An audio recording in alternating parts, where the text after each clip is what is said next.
İşkence beri kesek nemoya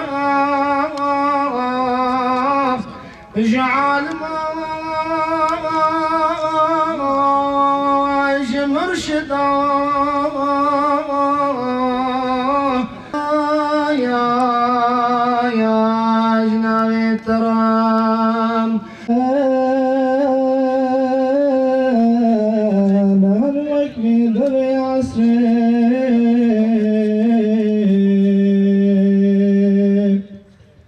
حبيبي قلب أهلنا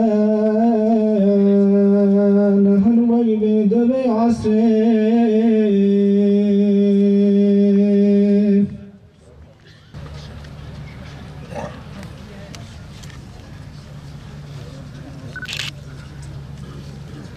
Seydalarım, saygıdeğer büyüklerim ve siz kıymetli misafirlerimiz.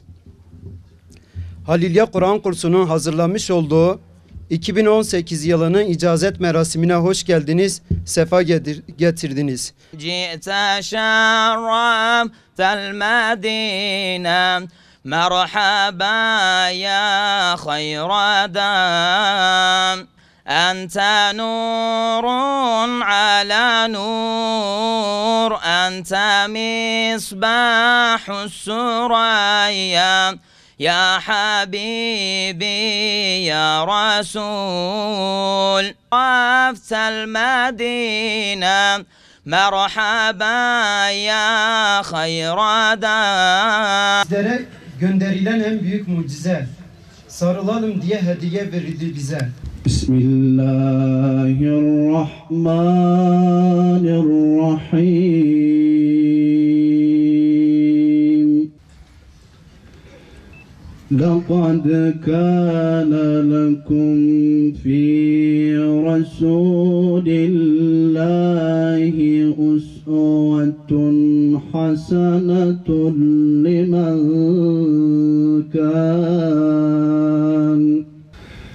لمن كان يرجو الله واليوم الآخر وذكر الله كثيرا فمنهم من قضى نحبه ومنهم من ينتظر وتبديلا أفقين إن شاء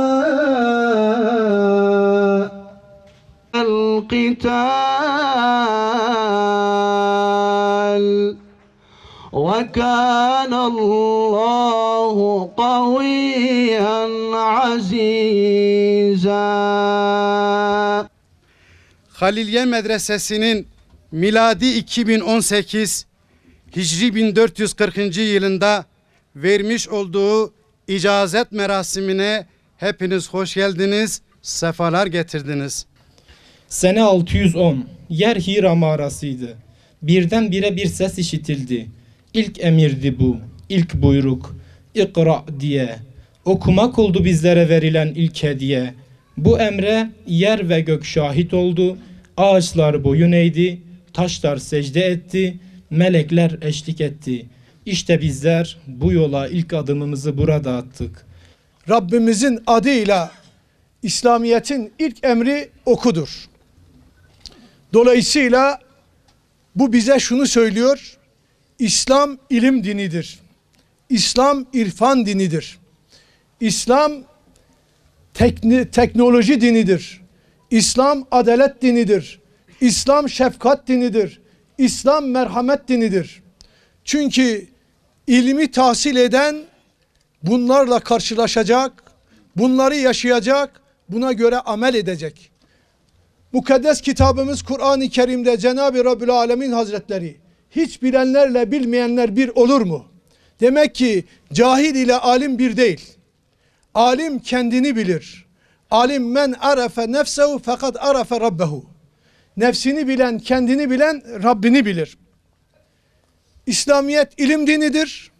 Bu medreselerimizde inşallah ilim öğreniliyor, ilim öğretiliyor. Bu medreselerden çıkan öğrencilerimiz buraya da icazet aldıktan sonra beyaz sarığı, beyaz cübbeyi, beyaz enteriyi giyerek, bu öyle bir dindir ki İslamiyet temizlik dinidir. Çünkü İslam'da inen ilk ayet ilim hakkındadır. İkinci inen ayet de temizlik hakkındadır. Başımızdaki sarık beyazdır, leke kabul etmez. Buna da dikkatli olun. Hocalarımızın cübbesi, sarığı, entarisi, beyaz çorapları da bize bunu söylüyor.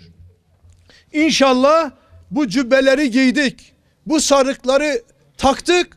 Cenab-ı Hak bu cübbeyi, bu sarığı en güzel şekilde son nefesimize kadar, son nefesimizi teslim edinceye kadar en güzel şekilde inşallah bu cübbeyi, bu sarığı güzel bir şekilde teslim etmeyi, ruhumuzu güzel bir şekilde teslim etmeyi, bu öğrendiklerimizle de en güzel şekilde amel etmeyi, amel neticesinde hayırlı nesiller yetiştirmeyi Cenab-ı Hak cümlemize nasip ve müyessir eylesin.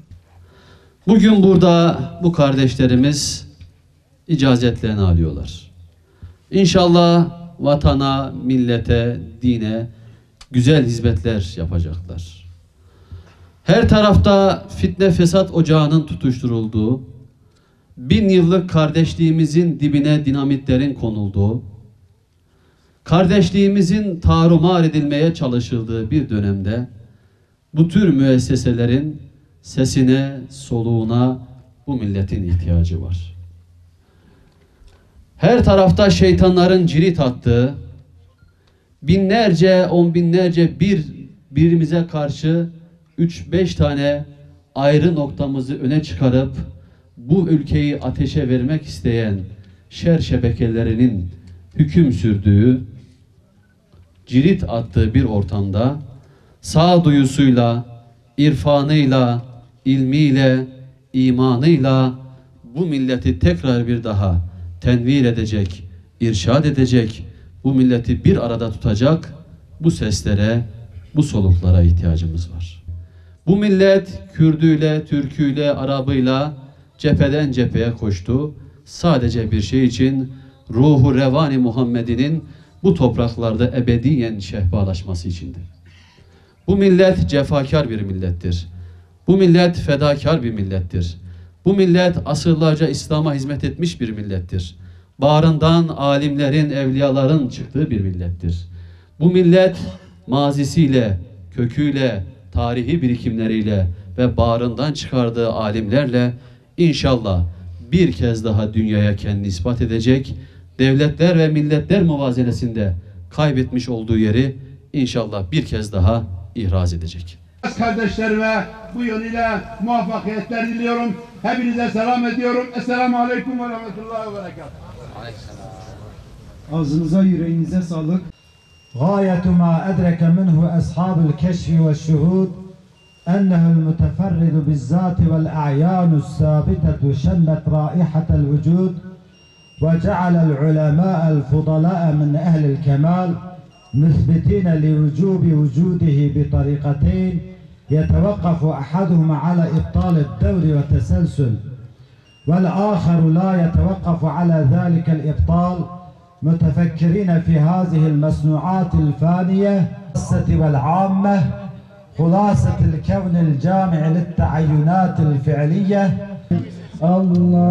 اللهم صل على سيدنا محمد النبي الأمي